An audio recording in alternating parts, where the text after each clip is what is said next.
진 목사님이나 우리 성도님들 보면 우리 교육, 제 교육 같습니다.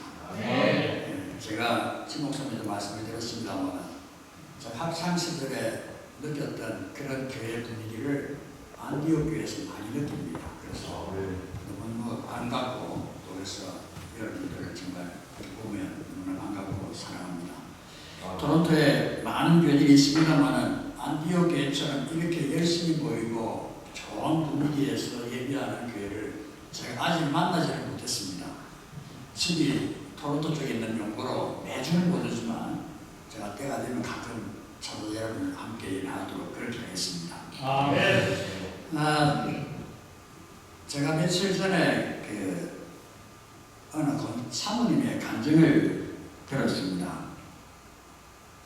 근데 그 사모님의 간증이 어떤 게 있냐면 이런 말씀을 하세요. 결혼을 하고 남편을 만났는데 그 남편이 신학을 한다는 거예요. 뜻하지 않게 이제 목회자 아내가 됐습니다. 신학 공부를 하고 개척을 하고 이제 건축을 하고 하는 과정 속에 이 목사님은 공부만 하는 거예요. 책상에 앉아서 설교 준비해야죠. 기도해야죠. 우리 진 목사님처럼 또 성도들을 돌아봐야 되지 않습니까? 근데 삶이 생각하니까 건축하고 뭐 밥하고 별의별 일을 삶과 다른다는데 너무너무 힘든 거예요. 이렇게 엎드려 기도하면서 하나님, 저 아무개 목사는 내가 이렇게 고생하는데 수고한다 말 한마디 안 하고 맨날 책상에 앉아가지고 성경만 보고 공부하는 거야. 마음이 섭섭한 거야. 그래서 기도할 때마다 하나님의 눈물로 호소합니다. 하나님 힘듭니다. 괴롭습니다. 너무 피곤합니다. 그러고 기도합니다. 그러기를 어느 정도 하는 가운데 어느 날 밤에 기도를 하시는데 음성이 들렸습니다. 뭐라고 말씀하시냐면 주님이 내가 다 남편도 몰라주고 아무도 몰라주는 것 같은 너무 힘들고 괴로웠는데 주님이 음성으로 사모야 내가 알아. 네가 힘들 때 내가 함께 있었고 네가 괴로울 때 내가 함께 있었어. 넌 혼자가 아니야. 그 음성을 듣는 순간 그 사모님이 많이 바뀌더라고요. 남편이 칭찬하든 말든 교인이 칭찬하든 말든 너무너무 즐겁고 편한 거예요. 힘든 일을 감당하면서도 전혀 문제가 되지 않았다라는 그런 감정을 제가 들었습니다. 여러분, 우리가 이 생활을 살다 보면 너무 힘들잖아요. 너무 수고 많이 하잖아요. 교회를 섬기며 가정을 돌아오며 여러 가지 일들 하는데 너무나 힘들고 어려운 일이 많이 있습니다. 그럴 때 우리 말 못난이 생기잖아요. 난 이렇게 힘든데.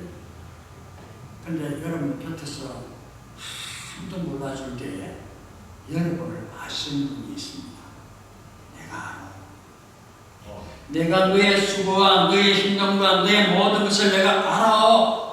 너와 함께하고 있어.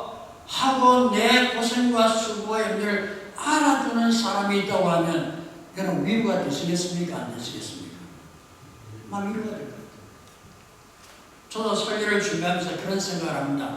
야, 주님이 내 수고한 거 아시니 위로가 됩니다. 여러분의 모든 삶 속에 주님이 함께 하시며 여러분들을 아신다는 그 사실이 여러분의 위로가 되기를 주의 이름으로 축원합니다.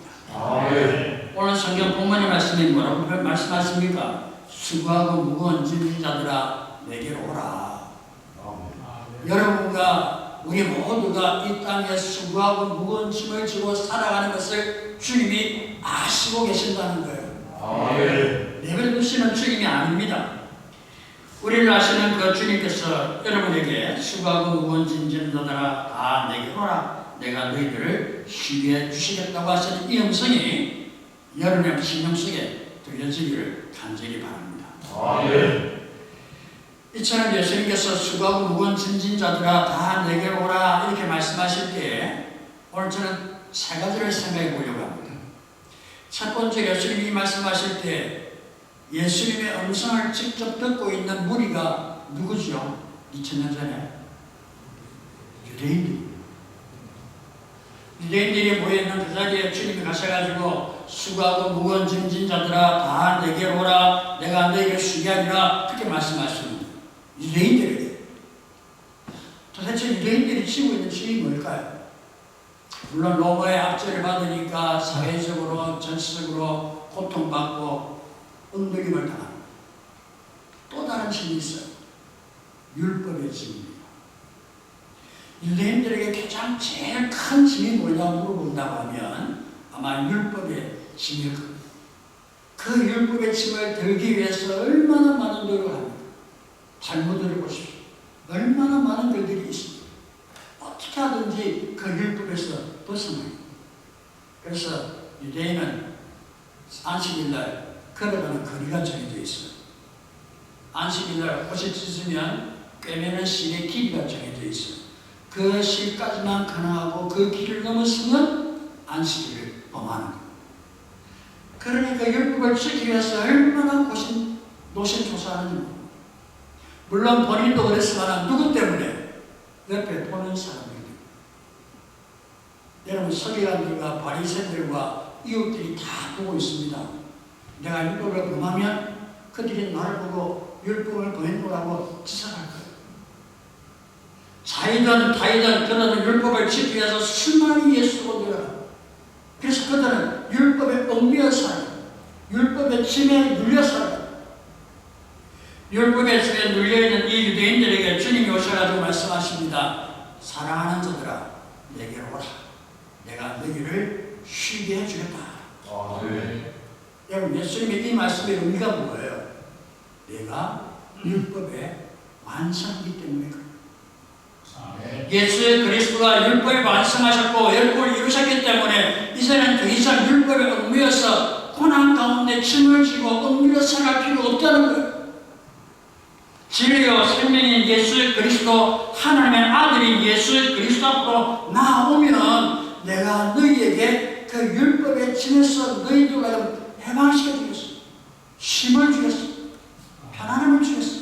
그렇게 말씀하시고 아마 유대인들이 이 예수님의 진리를 깨달았다고 하면 그 중에 깨닫는 사람이 있었겠죠.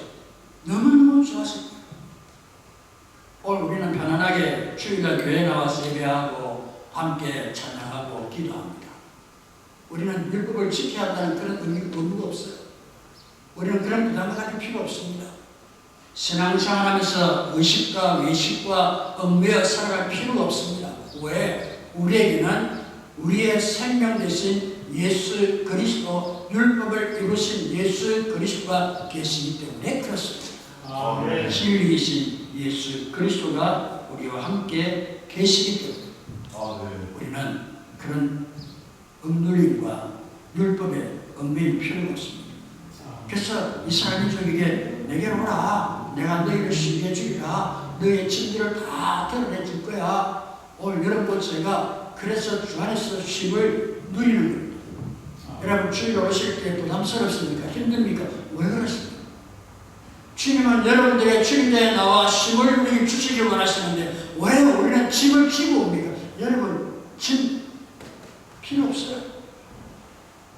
그냥 주님 앞에 나와서 길이 되시고 생명이 되신 그 예수 그리스도 앞에 나와 주님 내가 주님만 의지합니다 고백하면 여러분들의 주님이 쉼을 주시는 거예요. 제가 목회할 때 뉴저지에서 목회를 한 2년 정도 한 적이 있습니다. 토론토에서 목회를 하다가 뉴저지를 갔는데 처음에 뉴저지 가는데 그때는 이 GPS라는 게 없었습니다. 내비게이션만 있었어요. 그 내비게이션 켜고 그 뉴저지 내려가는데 아이고 이 길이 얼마나 험한지요. 산골짜기 꼴짜기를 가는 거예요. 그 밟을 때는 괜찮았는데 경치라도 보니까 해가 지니까 이건 정말 큰일 난 것 같아요. 길도 안 좋고 엄청나게 힘들게 뉴저지에 도착을 했습니다. 그리고 왜 그러냐 보니까 제가 내비게이션에 고속도로 피해라, 톨웨이 피해라 그렇게 해놓은 거예요. 그런 시골 꼴짜기 간 거예요. 그 다음부터 뉴저지에서 토론토에 가고 있으니까 왔다 갔다 하는데 갈 때는 제가 그걸 키우고 갑니다. 사람이 옵니까? 그래서 한 번 오고, 두 번 오고, 세 번 갔다 왔다니까, 그 다음에는 내비게이션 안 켜도 갈 수 있어요. 편해요. 그때부터는 차를 몰고 가는 길이 별로 힘들지 않습니다. 부담이 안 됩니다. 편안합니다. 왜요? 내가 길을 아니까. 내가 길을 알고 나니까 마음이 편안하고 힘을 누리게 되어지고 그 문비를 오가면서도 부담이 안 돼요. 길을 아니까. 여러분, 우리가 주 안에서 힘을 누린다는 표현이 뭡니까? 마음이 편안한 이유가 뭡니까? 우리가 진리를 알기 때문에 그래요. 율법을 이루시고 우리에게 그리스도 안에서 구원을 주시겠다고 말씀하신 그 예수의 그리스도를 알기 때문에, 그 예수의 그리스도를 고백하기 때문에 우리의 마음에 편안한 일이에요. 그래서 주님 우리에게 말씀하십니다. 수고하고 무거운 짐진 자들아 다 내게로 오라. 내가 너희를 쉬게 하리라. 진리가 너희를 자유케 하리라. 그 말씀이 그 의미인 거예요. 우리는 길을 알고 있습니다. 제가 미주에서 차를 타고 올라오는데 제가 길을 안다고 올라오지만 그 길에 교통경찰이 없을까요? 있어요. 어떤 차들은 저보다 빨리 달립니다. 수월하게 내늦게 간다고 뒤에서 빵빵거리기도 합니다. 여러 가지 변수가 있고 사고가 일어나고 있지만 그럼 나는 편해요. 왜? 내가 길을 아니까. 우리가 믿음 가운데 예수 그리스도를 따라가며 믿음을 고백하고 살아가는 가운데 방이 비춰졌어요. 마치 고속도로에 경찰이 쓰고 있든지 사고가 나 있든지 채점이 있든지 여러 변수가 있을 수 있어요. 그러나 우리는 두려워하지 않습니다. 왜요? 내가 길을 아니까. 여러분, 우리는 예수 그리스도를 바로 알고 있기 때문에 우리는 주 안에서 쉼을 누릴 수 있습니다. 주님이 그와 같은 여러분과 저에게 쉼을 주시겠다, 그렇게 말씀을 하였습니다. 안디옥 장로교에서 지목사님이 진리를 선포합니다. 예수의 그리스도를 선포합니다. 그 예수의 그리스도의 진리를 깨닫는 순간에 여러분들은 참된 쉼을 누리게 될 줄을 분명히 믿습니다. 그래서 안디옥 교회는 쉼을 누리는 성도들이 다 되시기를 바랍니다. 두 번째로 생각해 볼 것은 오늘 2000년 전에 유대인들에게 말씀하신 그 예수님이 오늘 본문의 말씀을 통해서 우리에게 말씀하시죠. 우리는 로마의 압제를 받는 것도 아니에요. 그러나 여러분, 2000년 전에 유대인들이 겪었던 삶의 모든 고난을 우리들도 비슷하게 겪고 있습니다. 어떤 사람은 이렇게 얘기했습니다. 현대를 풍요롭지만 힘든 삶이다. 풍요로운 삶을 살아가지만 그러나 편안한 것이 아니고 힘든 삶을 살아가고 있다, 그렇게 정의를 했습니다. 여러분, 2000년 전의 사람이나 40년 전의 사람이나 지금에 사는 모든 사람들이 인생의 삶이 수고와 고생이라는 걸 다 알고 있습니다. 우리가 잘 아는 야곱은 그의 아들을 따라 요셉을 따라 애굽에 내려가서 왕을 만납니다. 바로가 요셉에 묻습니다. 그 나이가 몇 살이냐 물었을 때 요셉의 대답이 뭐였죠? 예? 요셉이 이렇게 대답합니다. 험악한 세월을 보냈습니다. 한번 따라해보시죠. 험악한 세월을 보냈습니다. 4천 전에도 험악한 세월을 보냈습니다. 모세는 뭐라고 표현했습니까? 인생의 자랑은 수고와 고생뿐이라고 했습니다. 아마 여러분들도 나이가 들고 또 세월이 지나가다 보면 저도 마찬가지입니다만 힘든 일들이 제일 기억에 많이 남니다. 우리의 삶 속에 즐거운 일들, 기쁜 일들이 많이 있었지만 그러나 고생스러운 일들이 너무너무 많아요. 그런데 한 가지만 질문할게요. 여러분, 우리가 사는 삶이 왜 고생스럽습니까? 원인이 뭐예요?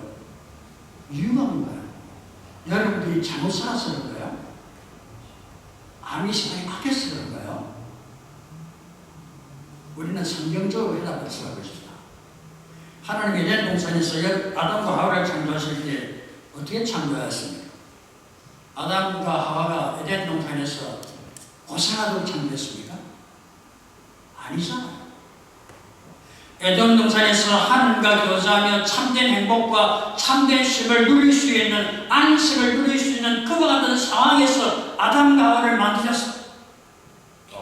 그런데 왜 그 안식을 범죄함.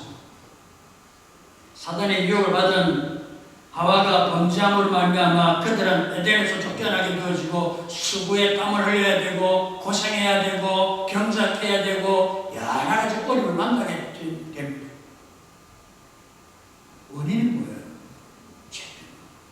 하나님의 계획했던 우리 인간들이었기 때문에 그와 같은 수고와 고생의 짐을 지고 살아갈 수밖에 없다는 것을 우리가 알아야 합니다.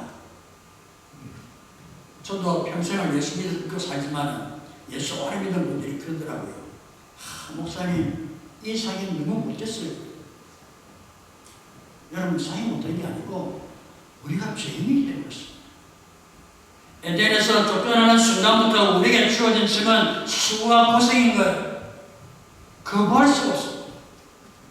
우리는 이 땅에서 가장 먼저 해결해야 할 것이 하나님을 떠났던 그 상황에서 하나님께로 돌아오는 삶을 살아가야만이 참된 행복과 쉼을 누릴 수 있는 거예요. 아멘. 제가 몇 달 작년입니다만은 제가 가까이 지내던 집사님 한 분이 돌아가셔가지고 장례식을 집대로 하고 다녀왔습니다. 제가 목회하던 교회 나오신 분은 아니에요. 근데 와서 만났는데 오랜 세월을 이렇게 교제하다가 돌아가셨는데, 그래서 제가 그분을 너무 잘 압니다. 한 아파트에도 살았고. 근데 그분의 살아온 삶을 보면 참 안 됐어요.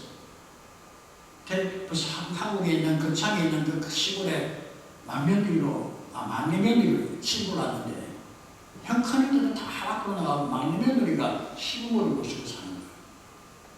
시부모에 뒷착거리 하지, 또 시골이니까 불악 아닙니까? 고생하다가 어떻게 해서 남편 따라 캐나다에 왔어요. 캐나다에 온 지 얼마 안 돼가지고 남편이 이렇게 장사하다가 가게 문을 닫았습니다. 이분이 바느질을 해서 자식들을 먹여 살고 가정을 돕니다.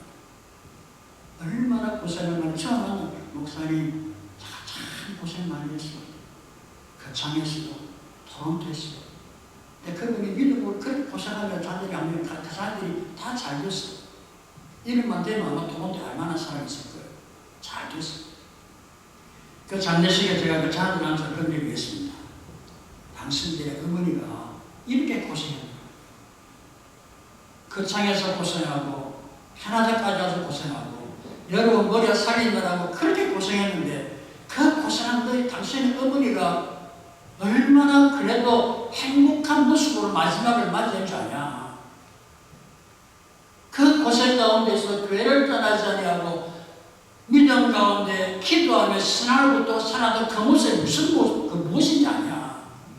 바로 하나님이 그와 함께하는 거예요. 하나님이 그 고생하는 가운데도 함께 하심을 알았기 때문에 그 수고와 고생 가운데서도 기쁨으로 즐거움으로 기도하며 당신들을 따라오며 교회를 섬기며 믿음 가운데 살아왔다는 것을 기억해야 합니다. 당신의 어머니가 고생을 안 했어 웃고 즐겁게 신앙생활을 한 줄 아니야. 그분은 수고와 고생 가운데서도 하나님과 함께 있어야 한다는 사실, 내가 하나님과 동행하지 아니하면 안 된다는 사실, 내가 하나님과 함께 있어야 참된 힘을 누릴 수 있다고 하는 그 사실을 깨달았기 때문에 그분은 그 고생 가운데서도 주님의 품을 떠나지 않습니다. 왜? 그 안에 참된 쉼이 있기 때문에. 마지막에는 하나님 품에 안기게 되음으로 말미암아 영원한 쉼을 누릴 수 있다고 믿었기 때문에 그 집사님은 한 번도 교회를 떠나셨어요. 저희가 은퇴하고 난 뒤에 아마 그분은 다른 교회에 나갔는데 은퇴하고 난 뒤에 시민들은 차가 없어서 교회를 못 나가셨다는 거예요. 고민을 전차하셨어요. 목사님 교회를 나가고 싶은데 가는 방법이 없어요. 제가 모시고 다녔어요. 당분간 사모하는 거예요.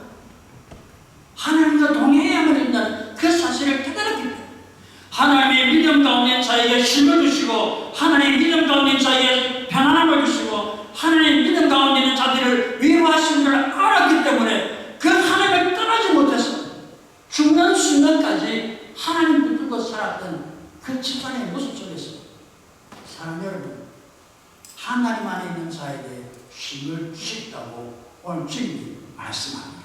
내가 너에게 힘을 주라. 우리 안교장교에 사랑하시는 여러분, 여러분들은 강단에 선포되어지는 진리의 말씀을 알고 예수 그리스도를 알고 말씀을 깨달았기 때문에 이미 여러분들이 하나님의 힘을 주신 줄로 믿으시기만. 그럼 여러분 그 다음 성경 한번 읽겠습니다. 우리 30절을 다 같이 한번 읽어볼까요? 다 같이 읽겠습니다. 이는 내 영혼이 씻고 내 짐은 가벼우며 하신다. 아멘. 나는 마음이 온유하고 겸손하게 나의 멍에를 메고 내게 배우라. 그리하면 내 마음의 힘을 얻으리라. 29절과 3절을 읽으면 예수님은 우리에게 힘을 주시는데 이렇게 하면 힘을 주시겠다 그렇게 이해됩니까? 여러분 한번 해석해 보세요. 우리가 성경을 읽다 보면 성경을 이해를 잘 못해서 고생하는 경우들이 있습니다. 이미 28절에 수박은 묵은 진지들아 다 내게로 오라. 내가 너희를 쉬게 하리라 선언하였어. 그래서 예수님을 왔고 진리를 알았고 메시아를 알았고 하느님을 알았고 그 진리의 복음 가운데서 우리는 힘을 얻었습니다. 믿습니까? 근데 29절에 나는 마음이 온유하고 겸손하게 나의 멍에를 배우고 내게 배우라. 그리하면 너희 마음의 힘을 얻으리니. 그렇게 말씀하니 그 다음에 좀 혼돈해야죠. 그러면 우리가 예수님의 온유와 겸손을 배우면 힘을 얻나? 그럼 내가 그걸 배우고 자면은 힘을 못 얻은 건가? 여러분 안 해요. 오늘 이 29절과 30절은요 28절의 조건적이 아니에요. 28절 한 절로 완성이에요. 내가 내게 오는 너에게 내가 힘을 줬어. 이미 힘을 누리게 한 거야. 쉬게 하리라. 쉬는 거예요. 그럼 29절에 30절이에요. 주님이 우리에게 이 힘을 누릴 수 있는 방법을 모르는 거예요. 여러분 우리가 믿음 가운데 은혜 받고 같이 오고 감사한 마음으로 기도하고 생활하다가 어느 순간 오해를 만나고 나면 우리는 넘어집니다. 아이고 이게 왜 이렇게 힘들어요? 그래서 어떤 날은 힘을 누렸다가 어떤 날은 힘을 누리지 못하고 갈팡질팡하는 그런 경우들을 우리는 너무나도 많이 경험하게 되어지고 보게 되었습니다. 사랑하는 여러분, 오늘 29절과 30절은 조건적이 아닙니다. 조건적이 아니고 내가 너희에게 힘을 줬어. 진리를 깨달은 자들아 그 진리 안에 내가 힘을 너희에게 줬어. 그것을 믿음을 말미암아 너희는 힘을 얻은 거야. 그런데 너희가 그 힘을 유지하지를 못해. 주님이 주신 그 힘을 유지하기 위해서 어떻게 해야 된다고요? 온유와 겸손을 배우라는 거예요. 제가 오늘 여러분들의 온유라는 단어와 겸손의 단어를 설명드리지 않겠습니다. 우리 친구들 다 아실 테니까. 제가 그 뉘앙스를 제가 말씀을 드릴게요. 우리 대한민국에 우리 세대나마 다 알고 있나마는 신문이 지은 그 삼국수라는 단편소를 기억하시죠? 시골에 내려가가지고 시골을 개몽시키는 그런 소설이 있잖아요. 그 소설의 모티브가 된 미국 사람인 사람이 있습니다. 부커 워싱턴입니다. 그 부커 워싱턴은 흑인입니다. 아마 그분이 1920년대 그때 정도의 사람인데 제가 기록을 좀 찾아보니까 이분이 흑인들이 압제받고 인종차별을 당하는 그때에 이분이 흑인 운동을 해서 일어선 분이에요. 어떻게 하면 이 흑인들의 인권을 높일 수 있을까 생각이 가르쳐요. 교육해요. 그래서 이 부커 워싱턴이 나중에는 그 엘레바마에 있는 타스키키라고 하는 대학에 이제 대학을 세워 총장이 되었습니다. 그래서 흑인들 교육에 온 전승을 다했던 겁니다. 흑인 사회에서는 많이 알려진 겁니다. 그래서 타스키키 이름을 제가 타스키키 대학의 총장이 되고 난 뒤에 이제 총장이 되었으니까 사택을 옮겨야 될 거예요. 옮긴 거예요. 근데 하필이면 그 사택이 백인동 옆에 있는 거예요. 하루는 이 부커 워싱턴이 이제 산책을 합니다. 그 산책을 쭉 가는데 제가 기록에 보면 그 현관문 앞에 의자를 다 놓고 이렇게 바람을 쐬고 있는 할머니 한 분이, 나이 많은 한 분이 흑인 하나 지금 헤이 감독이 일로 와서 우리 집 장작 좀 돼. 그럼 내가 5달러를 줄게. 근데 누가 그 말을 듣고 가서 장작을 빼요. 열심히 뺍니다. 그러니까 흑인이 와서 자기 집에 싸우면 장작을 펴주니 이 할머니는 기분이 좋은 거예요. 선선한 바람도 불고 사냥도 치고 일하는 일꾼도 있고 일 다 하는 다음에 오후를 찾으면서 수고했네 하고 돈을 준 거예요. 그 워싱턴이 돌아서 길을 딱 나가는데 그 백인 할머니 집에 일하던 하인이 흑인입니다. 그 흑인이 워싱턴을 보고 총장님 왜 이 일을 하십니까? 왜 이 일을 하고 계시냐는 거예요. 그러니까 좀 자존심 상한 거죠. 임금 나가시는 분인데, 그러니까 그때 오신 한 말이 있습니다. 내가 장작 빼고 땀 흘리고 수고하니까 저 앉아있는 할머니가 얼마나 좋아하고 흐뭇해하고 너무 유쾌하다는 거예요. 일을 시켜서 일을 잘하니까. 그리고 그가 얘기합니다. 내가 그렇게 함으로 저분이 기쁨을 누리잖아. 우리 주님이 십자가에 고난을 당하심으로 말미암아 우리가 나음을 입었습니다. 주님이 멸시와 천대를 당하심으로 우리가 위로를 받습니다. 주님이 고난받으심으로 우리가 죄사함을 받습니다. 주님의 모든 고생과 수고와 그의 희생이 우리에게 기쁨으로 돌아왔어요. 여러분 무엇 때문에 주님이 그러셨습니까? 온유와 겸손으로 그분이 가야 할 길을 참으시고 인내하고 가신 거예요. 오늘 주님 우리에게 나의 멍에는 온유하고 겸손해 나의 멍에를 내고 배워라. 내 멍에는 쉽고 내 짐은 가벼우니라. 이런 말은 뭐냐면 그냥 십자가를 치라는 게 아니에요. 주님이 십자가를 지시면서 우리에게 보이는 온유와 겸손을 배우라는 거예요.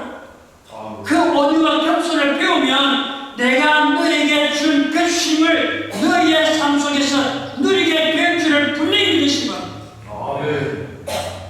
우리가 온유한 마음과 겸손한 마음을 갖지 못했기 때문에 주님이 우리가 나가신 그 쉼을 누리지 못하고 놓칠 때가 너무 많아요. 그 윌리엄은 아프리카 워싱턴은 그 노예 할머니가 일을 시킬 때 그는 모든 것을 보냈습니다. 온유한 심령으로 겸손한 마음으로 그 뒷간에서 장작했어요. 무엇 때문에요? 자기의 장작되는 그 모습을 보고 흐뭇해하며 기뻐하며 즐거워하는 그 노인을 바라보며 내가 이렇게 하니까 저 노인이 저렇게 좋아하는 거예요. 주님은 십자가를 기쁨으로 주셨습니다. 무엇 때문에? 우리가 너무너무 좋아하니까, 우리가 너무 행복해하니까, 우리가 너무너무 복된 삶을 살아게 되니까. 오늘 주님 우리에게 말씀하십니다. 내가 줬던 그 온유와 겸손을 너희가 배우면 너희가 쉼을 계속해서 너희 삶 속에 누리게 될 것이라고 오늘 주님이 우리에게 말씀해 주십니다. 안디옥 장독에 사랑하시는 여러분, 이때까지 여러분들은 우리 신목사의 가슴 속에 진리를 하고 그 길을 알기에 어려운 가운데에서도 쉼을 누리고 편안한 삶을 선양살갔을 줄로 믿습니다. 앞으로도 여러분에게 어떤 일을 닥친다 할지라도 여러분들이 온유와 겸손을 잊어버리지 않는다고 주님이 여러분에게 허락하신 그 쉼을 누리는 삶을 누리게 될 줄로 분명히 믿습니다. 기도하겠습니다. 자비하신 하나님, 주님 우리에게 말씀하였습니다. 내게 오는 자에게 쉼을 주겠다. 우리는 주님 앞으로 왔고 주님을 고백함으로 쉼을 얻습니다. 그러나 우리의 삶 속에 겸손하지 못함으로 온유한 마음을 갖지 못함으로 주님이 주신 그 쉼을 누리지 못할 때가 얼마나 많은지 우리는 주님 앞에 고백할 수밖에 없습니다. 자비로우신 하나님, 우리의 남은 삶을 살아가는 동안 우리의 마음속에 주님의 온유함과 겸손을 배움으로 주님 우리에게 허락하신 쉼을 누리는 복된 성도의 삶을 살아가는 안디옥 교회 성도들 다 되게 주시옵소서. 예수님의 이름으로 기도하옵나이다. 아멘.